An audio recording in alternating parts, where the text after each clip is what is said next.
Before we start, a quick note. Loophole City started as a three-part narrative. The blueprint, the machine, the missing rung. That trilogy is the foundation. How Nashville learned to bend its own rules, how that shaped the neighborhoods we live in, and what the city can build next. While making season 1, I kept finding these side stories that didn't fit cleanly in the main arc. Not because they're unimportant, but because they're pieces of the puzzle that deserve their own moment, not just a footnote. You don't have to have heard the trilogy to follow this, but if you did, this is us zooming in on one of those pieces. Think of these as Loophole City's field notes, smaller stories of Nashville that can fit into a single episode. And while I'm building season 2, we'll keep circling the same question.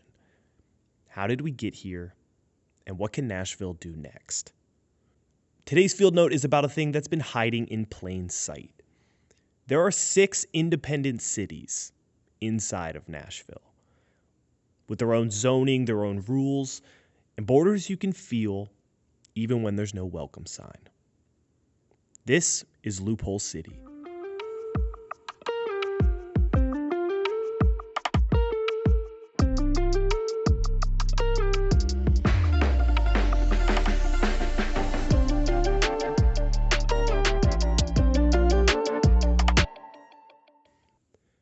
Imagine you're driving through Nashville.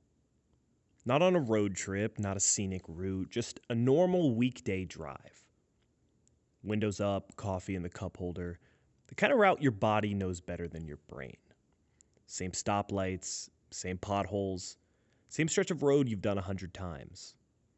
And then something changes. Not dramatically, no skyline reveal, no gate, no welcome to sign. It's subtler than that. It starts with the way the street feels. The lawns get wider. The houses sit a little farther back, like they're giving the road space to breathe.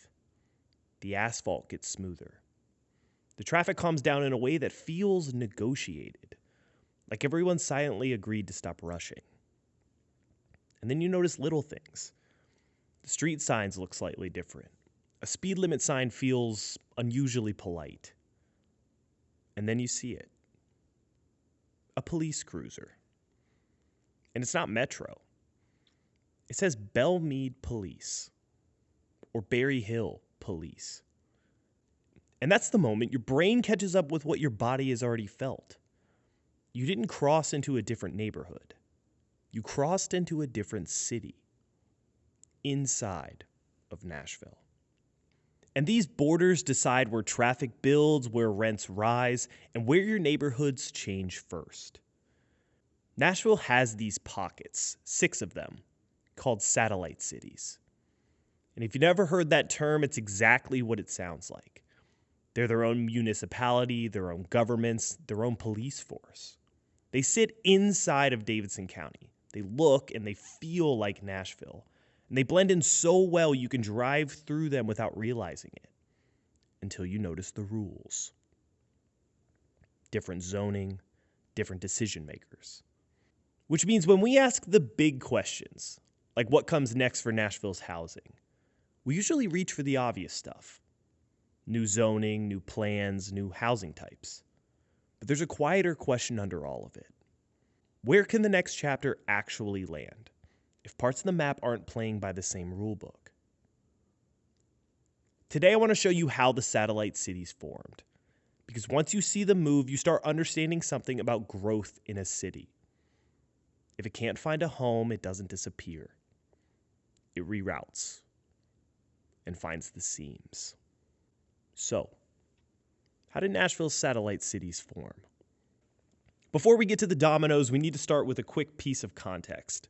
If you listen to episode 1, The Blueprint, you know the story. In the 1960s, Nashville and Davidson County consolidate into Metro because the old system is breaking. People are moving out, the suburbs are booming, and the tax base is leaking outward. Metro's solution is simple. One city-county government, one tax structure, one map. That's the official story. But there's a footnote sitting inside of Metro's origin. Metro consolidated the map, but it didn't erase the borders. A handful of places were allowed to keep their charters because they were already separate cities before consolidation in the 60s. So they become inside of Nashville in every casual sense, but outside of Nashville in the ways that matter most: zoning, enforcement, and who gets to say yes or no. And once you know that, the next question is obvious. Who figured out that move first? Because somebody had to be the prototype. So now we rewind. Not to the 1960s, earlier. Back to the moment the first domino tips. Back to Nashville's wealthiest pocket. We have to start in Belle Meade. So for the origin story, the moment the dominoes start tipping, you start in Belle Meade.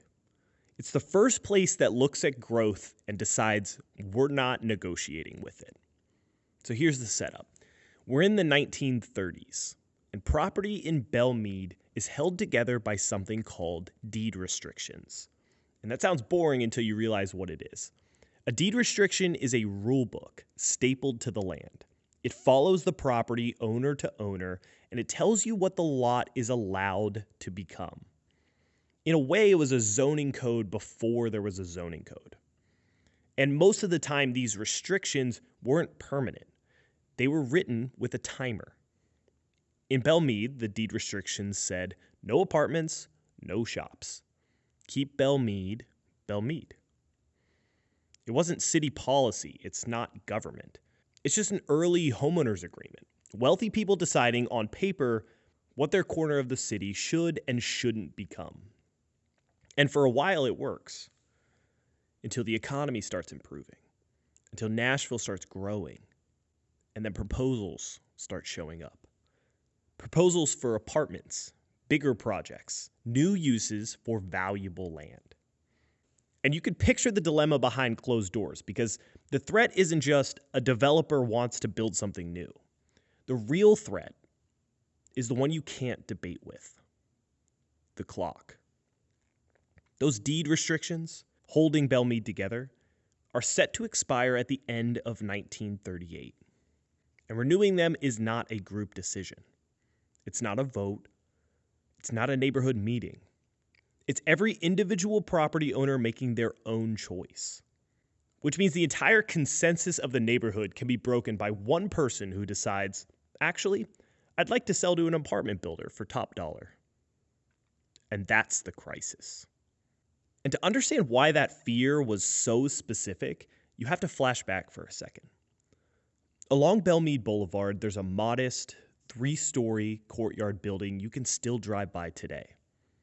Opened in 1930 as Helena Court, now known as the Boulevard House. The only true apartment building in Belle Meade's borders. It's the ghost of what happens when the rulebook blinks. For the Boulevard House, an older set of deed restrictions on that lot expired on December 31st, 1926. A new deed was written to allow apartments, and a 12-unit building slid into the middle of a neighborhood that thought it was locked in. Now, come back to 1938. When another apartment idea starts circulating, the panic wasn't hypothetical. People had seen the consequences. The new apartment proposals forced people to notice the fine print. The majority of Belle Meade's deed restrictions were set to go dark in 1938. And the community had already watched one little gap in the rulebook turn into a 3-story apartment. And they knew the clock was about to give somebody else the same opportunity. So the crisis was real. They could see it standing there on the boulevard. A crisis not because everybody wants a change, but because some people do. And in a place like Belle Meade, that's enough. So they don't just tighten the rules. They change the game. On October 25th, 1938, Belle Meade incorporates as a city. And it is not shy about why.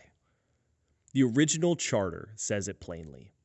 Belle Meade forms, quote, for the purpose of protecting property values by zoning and planning, and for no other purpose, end quote. For no other purpose. Not roads, not sanitation, not schools, Zoning is the founding principle. It's basically them saying, we want control over land use and we want it permanently. And almost immediately, Belle Meade does what you'd expect. It passes zoning that bans apartments and commercial uses. And when you step back, you see how clean this move is. Deed restrictions were temporary. Government is not.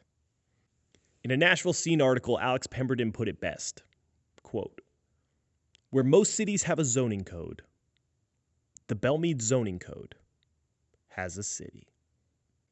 This is when private rules become public power. This is when a neighborhood turns into a city, so it can hold the line forever. And once Belle Meade pulls that off, it doesn't stay a one-off, because the region watches what happens. In the wake of Belle Meade, Davidson County tries to respond with a countywide zoning ordinance in 1940, basically saying, okay, if we don't create one shared rulebook, this is going to splinter into 1,000 little rulebooks. But by then, the idea was already loose, because now people know something. You can build a little government. And in doing that, you can build a little border. And here's why that matters for the rest of the dominoes. Every one of these incorporations is a little dam being built in the path of future growth. And every dam creates a seam. Each satellite city had the same move, but for different reasons. And the next three are variations on the theme. Up next was Berry Hill. Now, Berry Hill doesn't incorporate to keep the world out. It incorporates because the world needs somewhere to do business, a specific business. Picture it less as a sleepy suburb and more like a little grid of low-slung cinder block houses and brick boxes, tucked between main roads. Print shops, upholstery, repair yards, a blue-collar neighborhood. At the time, state law only allowed liquor stores in incorporated cities. So, in 1950, Berry Hill rushes a vote and becomes a city.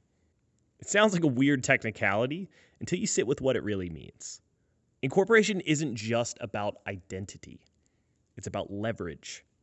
Berry Hill is saying, we want the power to decide what kind of commerce belongs here. What can plug into the working edge of Nashville and on whose terms? Next, you get Oak Hill in 1952. Oak Hill is the opposite instinct. Not let commerce in, more keep intensity out. More similar to Belle Meade. Their history basically says it outright. They incorporate to maintain residential character. No businesses. Only churches and schools that live under conditional approvals. So where Berry Hill uses incorporation as a tool to shape commerce, Oak Hill uses it to prevent it entirely. Oak Hill is the suburb that wanted to freeze frame itself and remain solely residential. The next city was Forest Hills, and Forest Hills is the cinematic one because it felt like a race. By the mid-1950s, Nashville is already talking about getting bigger with consolidation. Studies are looking at how far the city could stretch its limits to pull in the booming suburb land and boost the tax base. Annexation isn't just a legal word. It's the fear that one day the city will take over your suburb without a vote. And suddenly you're paying higher city taxes and living under denser zoning written downtown. So a group of residents decide that they don't want to sit and wait for that jump. They start organizing to become a city, to get their own pen on the map before someone else draws the lines for them. Their first attempt is a proposed city called Harpeth Hills. It fails by 3 votes in late 1956. So they regroup, rename it, redraw the lines, and in February of 1957, Forest Hills is a city. And if you zoom out, you realize what that was. It wasn't a civic movement. It was a preemptive strike. They said, we're going to become a city before we get absorbed into one. Same moves, different motives. Berry Hill was commerce. Oak Hill was preservation. Forest Hills was preemption. And then quickly, the rest of the dominoes fall. By the end of the 50s, the movement spreads. Goodlettsville incorporates in 1958, DuPontonia in 1959, which was later renamed Lakewood. Now we hit the 1960s. Metro consolidation happens. Nashville and Davidson County become one city. Except, not really. Because these incorporated communities are allowed to keep their charters. Belle Meade, Berry Hill, Oak Hill, Forest Hills, Goodlettsville, Lakewood. They become the satellite cities. And once you understand how they formed, you understand what they represent today. They're not just cute pockets. It's not just quirky history. They're borders you can feel, and borders that change the way growth moves in the city. Which brings us to the present, where it stops being history and starts being a forecast. Today is when it becomes real. And when I say real, I mean this. Nashville passed new housing reform, RN and RL zoning, in December of 2025. RN and RL is Metro's new missing middle zoning. The goal is to put more homes on neighborhood streets. Metro Council passed this tool in December of 25, and this spring Metro decides where it can apply. But Davidson County is a zoning map stitched to 6 other zoning maps. And the satellite cities create the seams. And we're met with a hard truth. Nashville's next chapter will not roll out evenly. It's not going to feel like one big switch flipping. It's going to feel like heat. Heat gathering in specific places. Pressure building in certain corridors. And then all at once, one block changing so fast that it makes you question whether it was even stable to begin with. So if you want to understand where that change will show up first, you don't stare at a citywide zoning map. Don't watch the downtown cranes. Follow the seams. A seam is where demand is high. It's close to wealth, close to amenities, close to the good part of town. But it's also where the rules on one side of the street are tighter than the rules on the other, on the borders of these satellite cities. And when the tight side won't move, the money doesn't fight it. It simply steps over the line. A seam is a loophole. Because you can build right next to demand without changing the rules in the wealthy place creating that demand. You get proximity without permission. You get the market without the politics. The satellite cities hold the line, so the metro side right next to it starts taking the pressure with more teardowns, more permits. Not because developers are villains, because the capital goes where the rules allow it. Capital follows pressure relief. It goes where the rules give it an exit. So, what's happening right now? I want to give you a rule of thumb that I can't unsee. The headline project is the node, and the housing story is 2 streets back. Here's what I mean. A node is a big gravity well, the place people already go to every week. Groceries, coffee shop, a gym, a restaurant row. It's the kind of investment that comes with renderings, press releases, and big tickets. But the real affordability story doesn't happen inside the node. It happens just behind it, on the blocks where people actually live. On the lots that still hold one house even though the location can support 3 or 4 or 6. That's 2 streets back. And that's why RN and RL matter. RN and RL is the decision about whether those blocks get to absorb the pressure or whether they stay sealed and force the pressure to spill somewhere else. Because here's the truth. If we don't allow more neighbors near those nodes, the node still succeeds. It still gets shinier. It still raises land values nearby. But the only people who get to live close are the ones who can outbid everyone else. And if the only thing you allow is scarcity, you get exclusivity. Not by conspiracy, by math. Now, there's a counter argument here that I want to respect because it's real. Some people hear 2 streets back and immediately picture overcrowding, traffic, construction chaos, ruining the neighborhood. And I get that instinct. So if this sounds like an argument for change at any cost, it's not. It's a question about how we let places adapt without breaking things that people love about them. Because the trap here is thinking that the alternative is no change. The alternative will not be nothing happens. The alternative is that change moves. And it usually moves in ways that are worse for the city as a whole. Housing moves further from jobs. We're more car dependent, more expensive over time, more pressure on the same corridors we have today. So the question isn't, do we want growth? The question is, where do we want growth to land? And how close will we allow people to live to the places they already go to every day? That's a release valve. Because a city with no release valve doesn't stop building. It just builds more painfully. Now, let me make this concrete with a comparison so you can visualize these ideas. Because you can see this node-seam dynamic in two places right now that are almost too perfect. It's the same developer with two different contexts and two different endings. Belle Meade Village and Wedgwood Village. Belle Meade Village is the archetype of seam development. Demand is off the charts. The amenities are there. The wealth is there. And right next to it is a city that stays locked. Belle Meade. So building on the seam becomes the play. Belle Meade Village is built, or improved, or intensified, but the streets behind it remain sealed. Not because it's physically impossible to add neighbors, but because Belle Meade can protect itself in 100 little ways. Overlays, design standards, its own government. And when that happens, the node absorbs the pressure, but it can't distribute it. You don't get that release valve, you get a pressure cooker. The corridor gets shinier, the destination gets more expensive, and the surrounding housing market tightens like a drum. In other words, it's a luxury island, right up against a city that won't let you add a neighbor.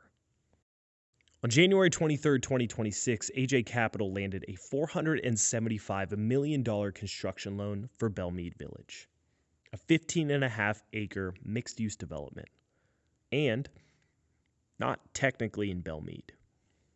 The housing options in the new development? Luxury condos, early units being sold, and starting at $3 million. This is what happens when the node has no release valve. Now jump across town to Wedgwood, Houston. The Wedgwood Village node. Same developer, same citywide demand, same type of investment energy, but it's not the same map. Wedgwood Village is a node that actually has a chance to produce a neighborhood. Because 2 streets back is under metro zoning. The blocks around it are more likely to flex. The 2 streets backstory can actually happen here. More neighbors, more small-scale density, more missing middle. Stuff that lets more people live close by. Because the surrounding rules and politics aren't as sealed. The streets are Davidson County, not a satellite city. And when you put those 2 nodes next to each other, you get an image. In one place, the node becomes a luxury island. And in the other, it might actually grow into a neighborhood. And to me, that's one of the real lessons in Nashville's zoning reform. RN and RL isn't going to feel like a universal new era. It's going to feel like a series of local decisions, street by street, block by block, about where we allow the city to absorb housing pressure. It's going to feel uneven. And honestly, it should. Because the city isn't uniform. It's stitched together. Now, here's the part I want to land on because I don't want this to turn into satellite cities are the villains. If you live in one of these places, this isn't about shaming your preferences. That's not the story. We're not consolidating them. We're not forcing them to change. We can't wave a magic wand and rewrite their charters. And even if we could, I don't think that's the point. The point is this. We can't decide how the satellite cities evolve, but we can decide how Metro absorbs the pressure around them. That's the actual choice on the table. Where do we want new neighbors to be allowed? Near jobs, near retail, near daily life. Instead of pushing every new unit to the farthest edge of the county.